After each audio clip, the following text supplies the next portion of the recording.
जय हिंद दोस्तों। स्वागत है आपका जीके ऑनलाइन क्लासेस में। आज की इस क्लास में दोस्तों हम लोग 10वीं सीजी बोर्ड साइंस के कुछ वस्तुनिष्ठ प्रश्न के बारे में आज हम लोग चर्चा करने वाले हैं। यह जो क्लास है दोस्तों वह सीजी बोर्ड के अतिरिक्त ऐसे बहुत सारे कॉम्पिटिटिव एग्ज़ाम है जिसमें महत्वपूर्ण ये क्वेश्चन पूछे जाते हैं, तो इसी के बारे में चर्चा करने वाले हैं दोस्तों। जिसमें से पहला क्वेश्चन है खाने का सोडा। खाने का सोडा का रासायनिक सूत्र क्या है, पूछा है दोस्तों। इस खाने का सोडा को हम लोग सोडियम बाइकार्बोनेट के नाम से भी जानते हैं। तो देखते हैं दोस्तों, इसका पहला ऑप्शन है NaHSO4। इसको हम लोग पढ़ते हैं दोस्तों सोडियम हाइड्रोजन सल्फेट। ऑप्शन ब देखते हैं दोस्तों Na2CO3। इसको हम लोग सोडियम कार्बोनेट पढ़ते हैं और इसी को इसका इसका इसे डिटर्जेंट के नाम से भी जाना जाता है। ऑप्शन स देखते हैं दोस्तों NaHCO3। इसी को पढ़ते हैं दोस्तों हम लोग सोडियम कार्बोनेट, या इसी को कहा जाता है खाने का सोडा। जबकि द ऑप्शन है दोस्तों H2SO4। यह एक प्रकार का क्या होता है दोस्तों अम्ल होता है। तो इसका करेक्ट आंसर हो जाएगा दोस्तों सोड NaHCO3, जिसको हम लोग सोडियम बाइकार्बोनेट या खाने का सोडा कहते हैं। अगला क्वेश्चन देखते हैं दोस्तों, अम्लीय विलयन का पीएच मान पूछा है।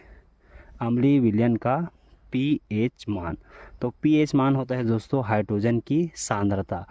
जब हम अम्ल और क्षार पढ़े हैं तो उसमें एक वैज्ञानिक था जिसका नाम था सोरेनसन नामक वैज्ञानिक ने अपने एक्सपेरिमेंट में एक पैमाना तैयार किया था जिसे पीएच स्केल के नाम से जाना जाता है।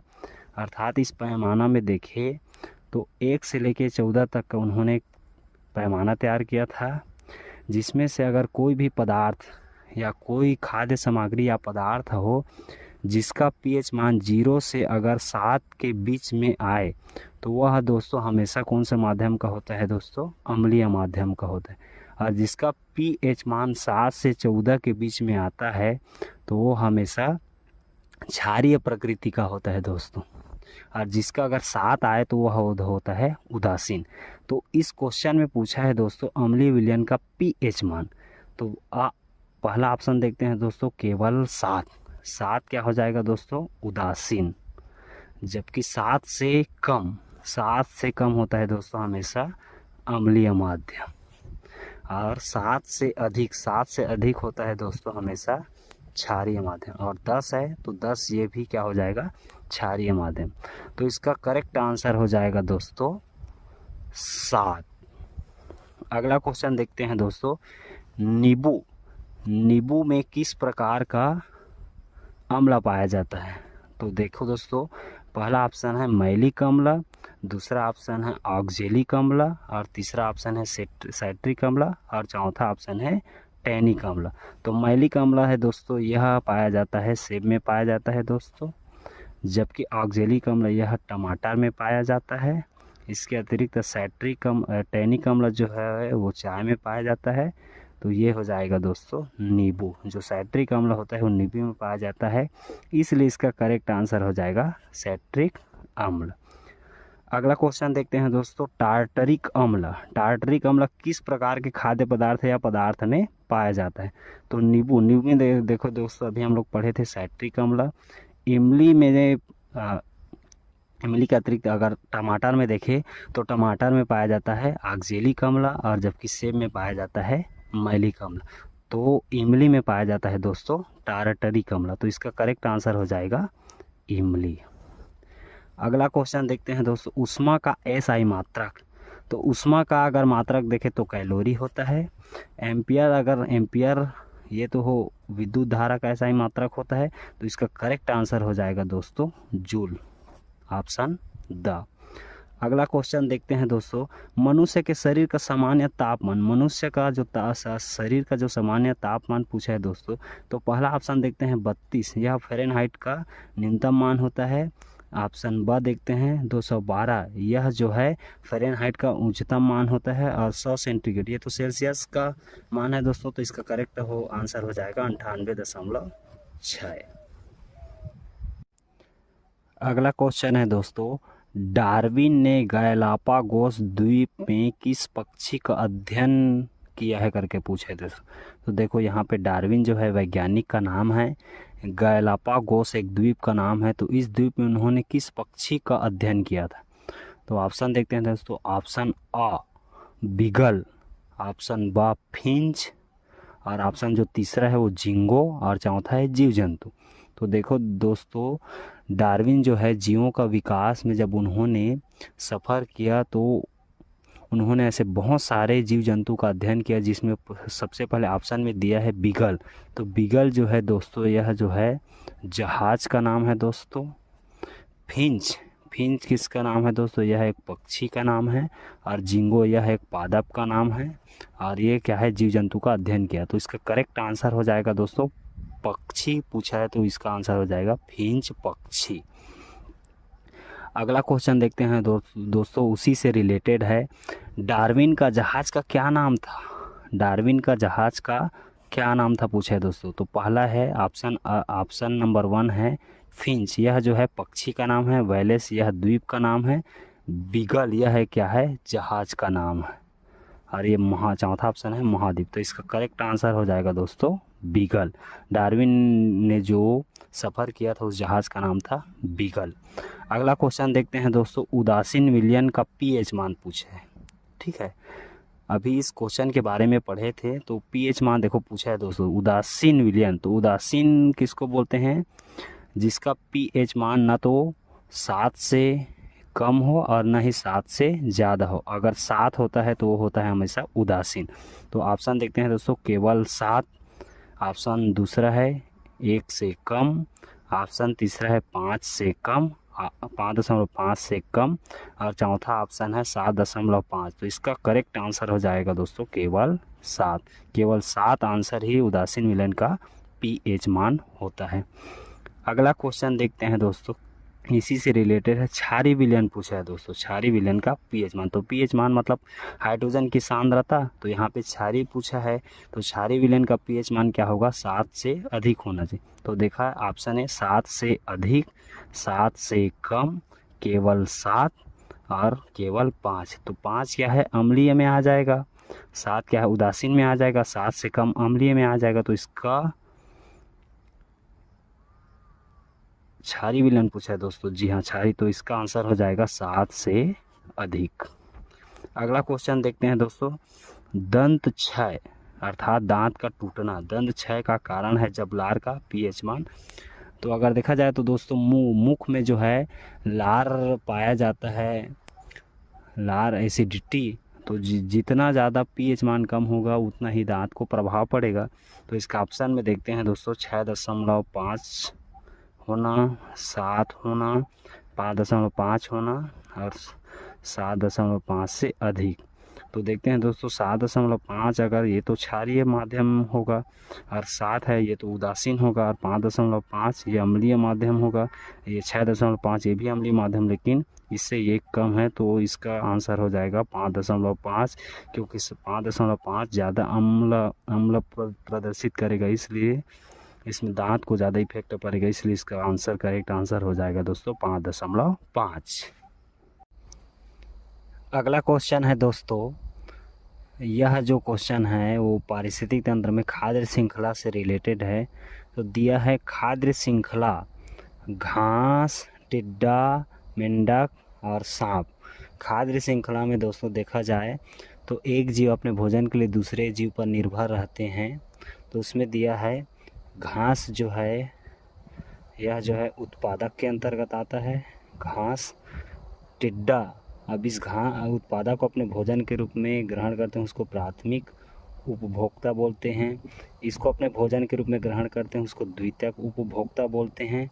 और इसको अपने भोजन के रूप में ग्रहण करते हैं, उसको तृतीयक उपभोक्ता बोलते हैं। तो इस प्रकार इसमें एक स्टेटमेंट दिया है कि इसमें प्राथमिक उपभोक्ता क्या है। तो ऑप्शन में दिया है दोस्तों, पहला ऑप्शन दिया है मेंढक, दूसरा ऑप्शन दिया है सांप, और तीसरा ऑप्शन दिया है टिड्डा और चौथा ऑप्शन दिया है घास। तो घास क्या है दोस्तों, यह आ जाता है आपके उत्पादक में। सांप जो आ जाएगा आपका तृतीयक उपभोक्ता में, मेंढक आ जाएगा आपका द्वितीयक उपभोक्ता में, और टिड्डा आता है आपका प्राथमिक उपभोक्ता में। तो इसका करेक्ट आंसर हो जाएगा दोस्तों टिड्डा। अगला क्वेश्चन देखते हैं, यह भी पारिस्थितिक तंत्र से ही रिलेटेड है। पूछा है कि सबसे बड़ा पारिस्थितिक तंत्र होता है, सबसे बड़ा लॉन्ग इकोसिस्टम पूछा है। सबसे बड़ा पारिस्थितिक तंत्र ऑप्शन ए दिया है तालाब, ऑप्शन 2 में दिया है घास, ऑप्शन 3 में दिया है समुद्र, और ऑप्शन 4 में दिया है बगीचा। तो सबसे बड़ा पारिस्थितिक तंत्र होता है दोस्तों समुद्र का। तो इसका करेक्ट आंसर हो जाएगा समुद्र। तीसरा प्रश्न, अगला प्रश्न कहता है यह दोस्तों कि पारिस्थितिक तंत्र इकोसिस्टम जो है उस शब्द को सर्वप्रथम किसने दिया है, वैज्ञानिक का नाम पूछा है। तो पहला ऑप्शन है डार्विन। डार्विन जो है दोस्तों यह जीवों का विकास के बारे में अध्ययन किया था। मेंडल, इसको ऑप्शन दूसरा है मेंडल। मेंडल को आनुवंशिकता के जनक अर्थात जेनेटिक्स के पितामह कहा जाता है। तीसरा है कैरोलस निलियस, इसको टैक्सोनॉमी यानी वर्गीकी के जनक कहा जाता है। तो एजी टेंसले ने ही सर्वप्रथम इकोसिस्टम शब्द को दिया था। तो इसका करेक्ट आंसर हो जाएगा दोस्तों एजी टेंसले, ऑप्शन 4। अगला क्वेश्चन देखते हैं दोस्तों, निम्नलिखित में से कौन सा पादप हार्मोन्स पूछा है। निम्न में से कौन सा पादप हार्मोन्स है। ऑप्शन आ है थायरॉक्सिन। यह हार्मोन्स जो है जंतु हार्मोन्स अर्थात यह जंतुओं में पाया जाता है थायराइड ग्रंथि में, थायरॉक्सिन हार्मोन्स। ऑप्शन 2 है एस्ट्रोजन। यह भी जंतु हार्मोन्स है जो कि महिलाओं में पाया जाता है, जो कि मासिक चक्र को नियंत्रित करने में महत्वपूर्ण भूमिका निभाता है। तीसरा है इंसुलिन, यह भी जंतु में पाए जाने वाले हार्मोन्स है। चौथा ऑप्शन है साइटोकाइनिन। यही इसका करेक्ट आंसर होगा दोस्तों, क्योंकि साइटोकाइनिन एक प्रकार का क्या है, पादप हार्मोन्स है। अगला क्वेश्चन देखते हैं दोस्तों, जैविक घटक क्या है पूछा है। जैविक घटक पूछा है मतलब एबायोटिक कंपोनेंट। तो इसमें देखना है कि कौन सा अजैविक घटक है। तो पहला देखो मृदा, दूसरा ऑप्शन है लकड़ी, तीसरा ऑप्शन है प्लास्टिक, और चौथा है उपरोक्त सभी। तो इसमें से सभी जो ऑप्शन है वो सब क्या है, अजैविक घटक है, इसलिए इसका करेक्ट आंसर हो जाएगा उपरोक्त सभी। अगला क्वेश्चन देखते हैं, अमाशय में स्रावित होने वाला हार्मोन्स। अमाशय पूछा है, अमाशय अर्थात पेट। अमाशय में स्रावित होने वाला हार्मोन्स देखते हैं। तो ऑक्सिन एक प्रकार का क्या है, पादप हार्मोन्स है। और दूसरा है एथिलीन, यह भी पादप हार्मोन्स है जो कि फल को पकाने में महत्वपूर्ण भूमिका निभाता है। तीसरा जो है थायरॉक्सिन, यह थायराइड ग्रंथि में पाया जाता है।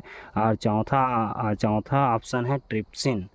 तो यही ट्रिप्सिन जो है अमाशय में पाए जाने वाले हार्मोन्स है, इसलिए इसका करेक्ट आंसर हो जाएगा 4 ट्रिप्सिन। अगला क्वेश्चन है दोस्तों, अधातु का उदाहरण क्या है पूछा है दोस्तों। इसमें अधातु का मतलब होता है वह तत्व जो इलेक्ट्रॉन ग्रहण कर ऋण आयन बनाने की प्रवृत्ति रखता हो, उसको कहते हैं अधातु। तो ऑप्शन में दिया है दोस्तों, देखो पोटेशियम, एल्यूमिनियम, हाइड्रोजन और सोडियम। अब इसको पहचानने का एक ट्रिक होता है दोस्तों, अगर कोई भी तत्व के अंतिम अक्षर अगर आपको म दिखाई दे तो वो हमेशा धातु होता है, और किसी भी तत्व के अंतिम अक्षर अगर ना दिखाई दे तो वो अधातु होता है। तो देखते हैं दोस्तों, ऑप्शन आ पोटेशियम, ये क्या हो गया दोस्तों, धातु है। एल्यूमिनियम ये भी धातु है, और सोडियम ये भी धातु है, और ये हाइड्रोजन ये इसका करेक्ट आंसर हो जाएगा दोस्तों अधातु। अगला क्वेश्चन, निम्नलिखित में से उपधातु का चयन करना है। इसमें उपधातु पहचानना है दोस्तों, ठीक है।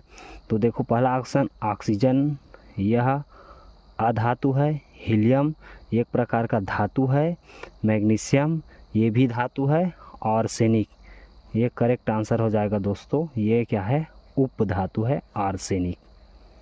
अगला क्वेश्चन देखते हैं, गुणसूत्र की खोज किसने किया था पूछा है। गुणसूत्र अर्थात क्रोमोसोम का खोज किसने किया था।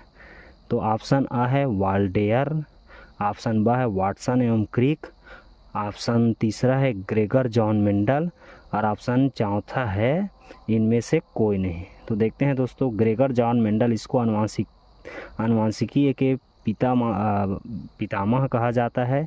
और वाटसन जो कि इन्होंने डीएनए का डबल हेलिक्स मॉडल का अध्ययन किया था, तो इसका करेक्ट आंसर हो जाएगा दोस्तों वाल्डेयर। अगला क्वेश्चन देखते हैं, किस प्रकार